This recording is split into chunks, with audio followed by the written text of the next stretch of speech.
एक बार की बात है, एक गांव में एक माँ अपने बेटे के साथ रहा करती थी। एक बार भाई दूज के दिन बेटे ने अपनी माँ से बहन के घर जाकर उससे टीका लगवाने की बात कही। माँ ने कहा, ठीक है बेटा, चले जाओ। भाई अपने घर से अपनी बहन से मिलने के लिए निकल पड़ा। रास्ते में उसे नदी मिली। नदी ने उससे कहा, मैं तुम्हें डुबाऊंगी। भाई ने नदी से कहा, आज भाई दूज के दिन मैं अपनी बहन से तिलक कराने जा रहा हूँ। वो मेरी बाट जोह रही होगी। तुम अभी मुझे जाने दो। जब मैं टीका करवाकर वापस इधर से जाऊंगा तब तुम मुझे डुबा देना। नदी ने उसकी बात मान ली और उसे जाने दिया। थोड़ी देर और आगे जाने पर उसको एक सांप मिला। सांप ने अपना फन उठाते हुए बोला, मैं तुम्हें डसूंगा। भाई ने सांप से भी वही बात कही जो उसने नदी से कही थी। आज भाई दूज के दिन मैं अपनी बहन से तिलक कराने जा रहा हूँ। वो मेरी बाट जो रही होगी। तुम अभी मुझे जाने दो। जब मैं टीका करवाकर वापस इधर से जाऊंगा तब तुम मुझे डस लेना। अपनी बहन के घर के रास्ते पर वह थोड़ा और आगे बढ़ा और एक घने जंगल से गुजर रहा था कि दहाड़ते हुए एक शेर ने उसका रास्ता रोक लिया और उससे कहा, वहीं रुक जाओ, तुम्हारा अंत समय आ गया है। आज मैं तुम्हें खाऊंगा।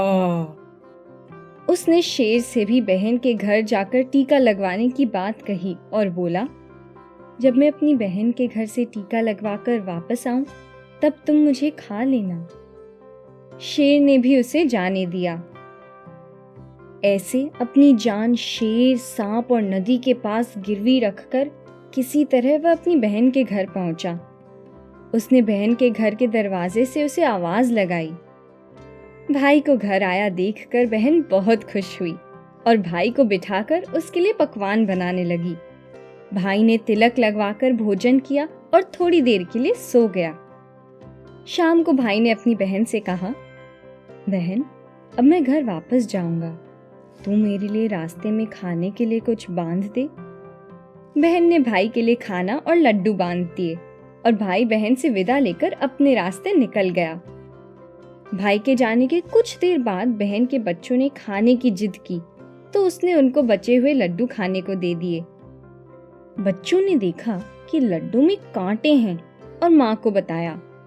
बहन घबरा गई कि गलती से लड्डू का आटा बनाते समय लगता है कहीं से कांटे आ गए और अब लड्डू खाकर कहीं उसके भाई का मुंह ना कट जाए। वो तुरंत ही अपने बच्चों के साथ भाई के पीछे भागी। कुछ दूर जाने पर उसने अपने भाई को एक पेड़ के नीचे बैठे आराम करते देखा। उसने भाई से पूछा कि कहीं उसने लड्डू तो नहीं खाए। भाई ने ना में जवाब दिया और उसे लड्डुओं से भरी पोटली थमा दी। बहन ने भाई को लड्डुओं में कांटों वाली सारी बात बता दी। भाई ने बहन को गले लगते हुए कहा, बहन, तूने इस बार तो मेरी जान बचा ली, लेकिन रास्ते में मैं 3 लोगों को अपनी जान गिरवी रख कर आया हूँ। उनसे मेरी जान कौन बचाएगा? बहन के पूछने पर भाई ने सांप, शेर और नदी वाली सारी बात बता दी। बहन ने भाई से उस रात उसके ही घर पर रुककर अगले दिन सुबह वापस जाने को कहा। भाई ने भी उसका अंत समय नजदीक है सोचकर अपनी बहन के यहाँ एक रात रुकने की बात मान ली। अगले दिन सुबह जब भाई घर के लिए जाने लगा तो उसकी बहन और भांजे भी साथ हो लिए। जंगल के रास्ते में जब शेर भाई को खाने आगे आया तो बहन ने उसके सामने मांस का टुकड़ा फेंक दिया। शेर ने मांस खाया और उसकी भूख मिट गई। उसने भाई को नहीं खाया। आगे जाने पर रास्ते में सांप आगे आया। सांप को आता देखकर भांजों ने मामा मामा कहकर उसके सामने दूध का प्याला रख दिया। सांप ने दूध पिया और सभी को जाने दिया। और आगे जाने पर नदी उफान मारने लगी उसको डुबाने के लिए। नदी को उफान मारते देखकर बहन ने उससे अपने साथ लाई हुई चादर ओढ़ा दी, जिससे नदी शांत हो गई। इस प्रकार बहन ने अपने प्रेम और चतुराई से अपने भाई की जान बचाई।